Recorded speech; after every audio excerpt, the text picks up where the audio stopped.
The SpongeBob movie, Sponge on a Run, the Junior Novelization.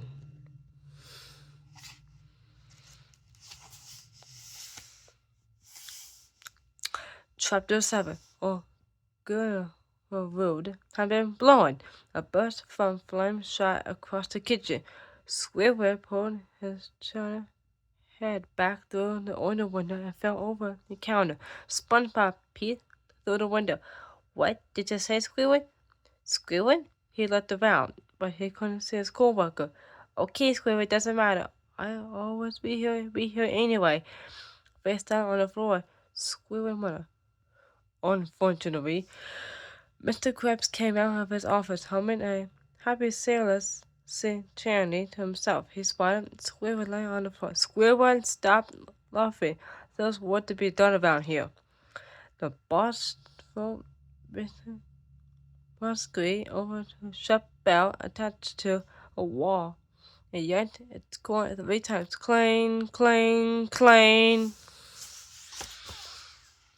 Attention, Krusty Crew, he bellowed. Hoist the mainsail, full speed ahead.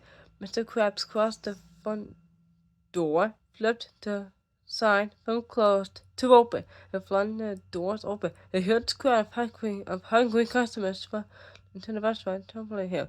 But Mr. Krabs didn't mind a bit. Hee hee hee hee. He chuckled as he lay on the floor, fighting. Never gets old. Later that day, SpongeBob cloned himself into several SpongeBobs so he could do all the Krusty Krab jobs. One SpongeBob shouted, "Order up, move it, let's go!" Pondering Krabby Patties on the tray, another SpongeBob answered, "Aye, aye, chief." Laughing, he ran off with the tray so Krabby Patties and waiting customers sitting at tables around the dining room. The SpongeBob in the kitchen kept ringing the bell, announcing that another order was ready. The SpongeBobs in the dining room rushed from corner to table, delivering food at lightning speed. All the SpongeBobs were laughing. Nah, one for you, said one SpongeBob.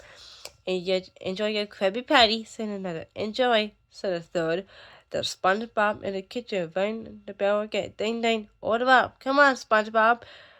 One of the SpongeBobs in the dining room said, "Come on, fry cook SpongeBob," and laughed. Another did the same thing. Squidward extra hated herself with SpongeBob's antics. The front doors opened, and Sandy entered, wearing a big crate on a cart. "Hiya, SpongeBob!" she called to all the SpongeBobs. "Hi, Sandy!" they answered at the same time. They merged back into one SpongeBob. Boink, boink, boink, boink. Sandy let out from behind a big crate. "Did you know that in the future everything will be automated?" she asked. "I'm going to see if Mr. Krabs wants to be an early adopter of my new technology." "Wait, what?" SpongeBob asked, alarmed. "You're going to replace me with a robot? Don't do it!" Sandy chuckled. "No, silly," she assured him. "That's going to happen anyway," she patted the crate. "This something much more important is a puppy." "Oh, phew!" SpongeBob said, relieved. Sandy went into Mr. Krabs' office to make her presentation. Sitting behind his desk, Mr. Krabs said, "You have 60 seconds. 60 seconds." He started a timer. He didn't much like presentation, but most of the time they turned out to be sales pitch that would only cost him some of his precious money.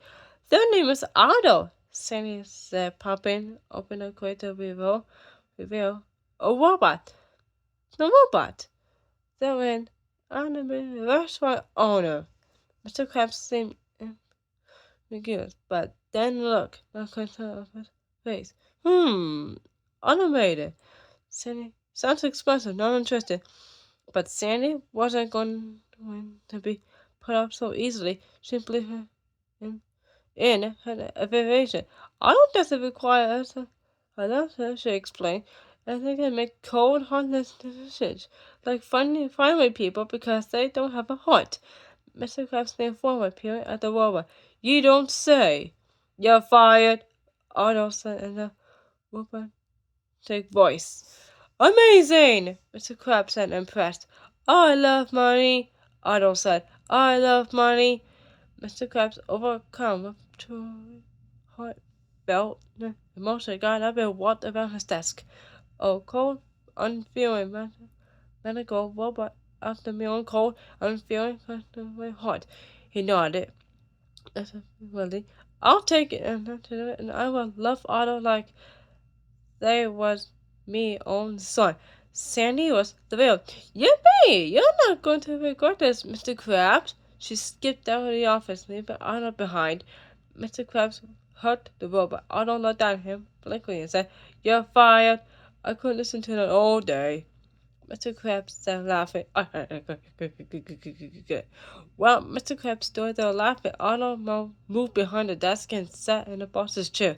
No, seriously, they said. You're fired. Please clear out your desk. You have 60 seconds. He started a timer. 60 seconds later, the back door of the Krusty Krab banged open and Mr. Krabs stumped through it, carrying Otto over his head.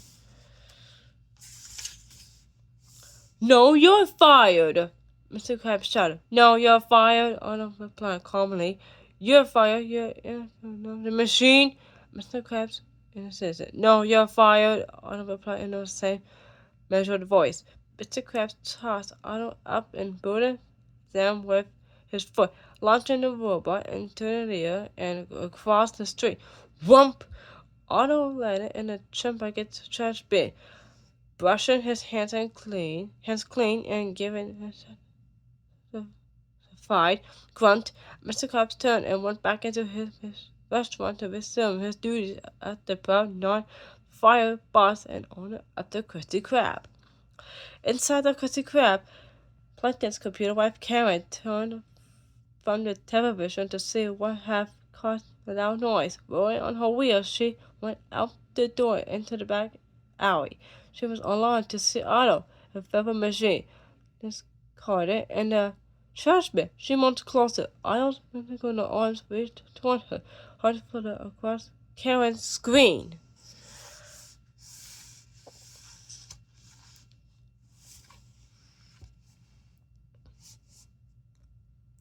Stay tuned for chapter 8 coming up soon.